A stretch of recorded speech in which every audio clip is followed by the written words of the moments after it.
السلام علیکم ورحمۃ اللہ وبرکاتہ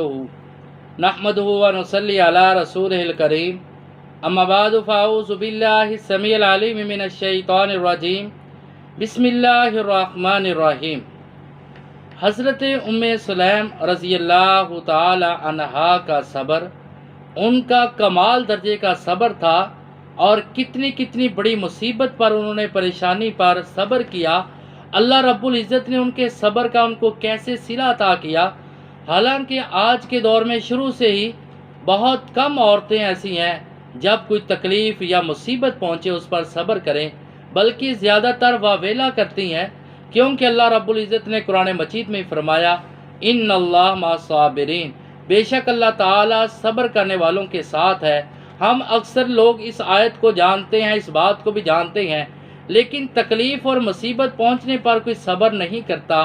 اور اسی طرح واویلا کرتا ہے، گریبان کو پھاڑتا ہے، جس کی وجہ سے اس کو اس کا کوئی صلہ نہیں ملتا۔ اور نبی علیہ الصلاۃ والسلام کی حدیث مبارکہ بھی ہے کہ رسول اللہ صلی اللہ علیہ وسلم نے فرمایا اگر میرے کسی امتی کو کانٹا بھی چبھتا ہے اور اس کے چبھنے کے برابر بھی تکلیف ہوتی ہے، وہ اس پر بھی صبر کرے تو اللہ رب العزت اس کو بھی اس کے بدلے نیکی عطا کرتا ہے۔ نبی علیہ السلام حضرت جابر رضی اللہ تعالیٰ عنہ بیان کرتے ہیں کہ رسول اللہ صلی اللہ علیہ وسلم نے فرمایا کہ جس وقت میں جنت میں داخل ہوا،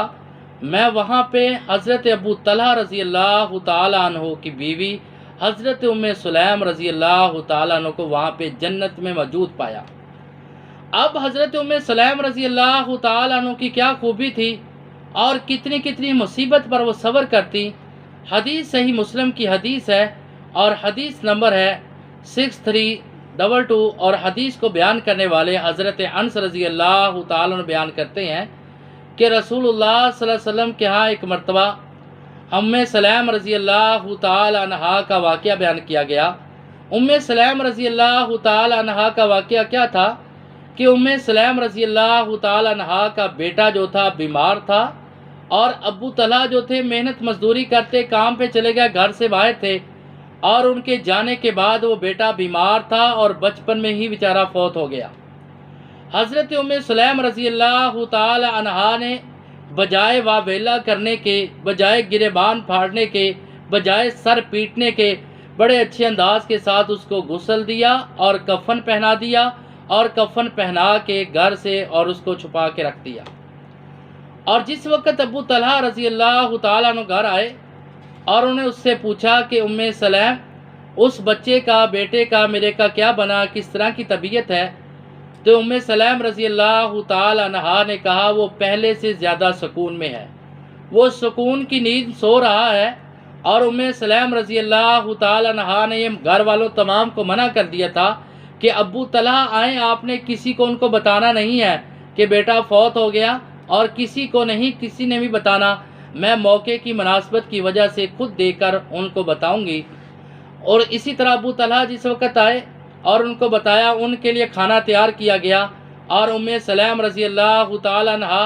اور ان کے لیے، ابو طلحہ کے لیے تیار ہوئیں، اور انہوں نے رات کو اچھے طریقے سے گزارا، اور رات گزارنے کے بعد صبح جس وقت وہ نماز پڑھنے کے لیے، غسل کرنے کے بعد نماز پڑھنے کے لیے جانے لگے، ام سلیم پوچھتی ہیں ابو طلحہ کیا اگر کوئی کسی کے پاس، کسی قوم کے پاس آپ امانت رکھتے ہیں،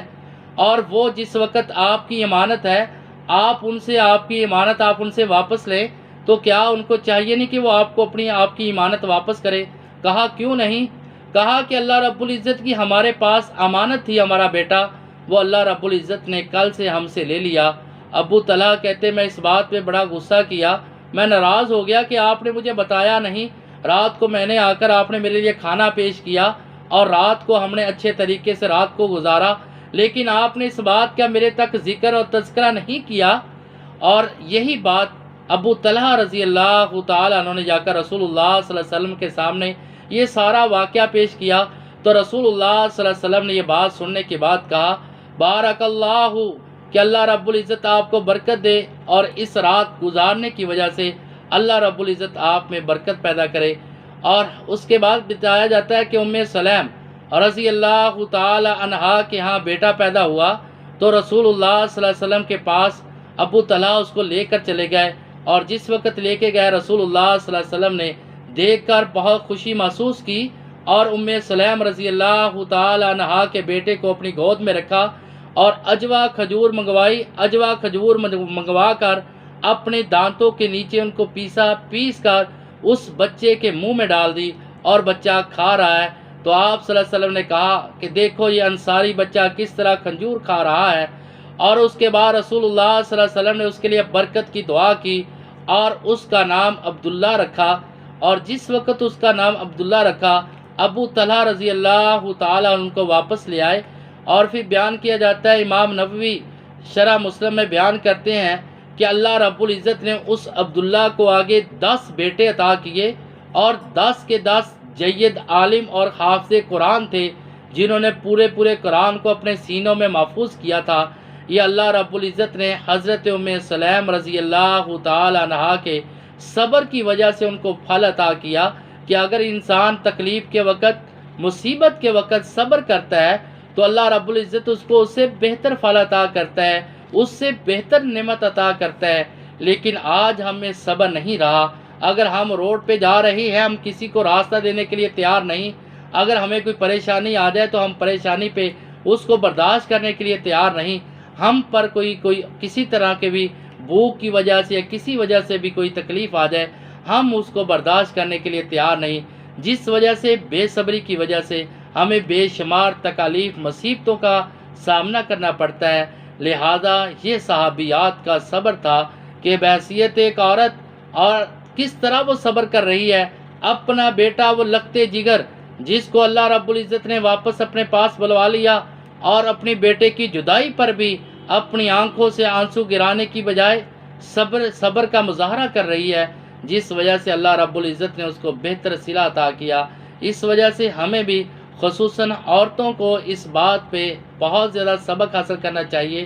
کہ صحابیات کس طرح صبر کرتی تھی، اور آج ہماری عورتوں کا، ہماری بہنوں کا، ماؤں کا تکلیف اور مصیبت پہ آنے پہ کس طرح کا صبر ہے۔ صبر اصل اسی وقت ہوتا ہے جب تکلیف پہنچتی ہے، کیونکہ بعد میں تو صبر ہو ہی جاتا ہے۔ ہمیں صبر اس وقت کرنا چاہیے جس وقت تکلیف پہنچے، اور اس پر صبر کرنے سے صلہ ملتا ہے۔ اللہ رب العزت سے دعا کہ اللہ تعالیٰ ہمیں صبر کرنے کی توفیق عطا فرمائے۔ وما علینا الا البلاغ المبین۔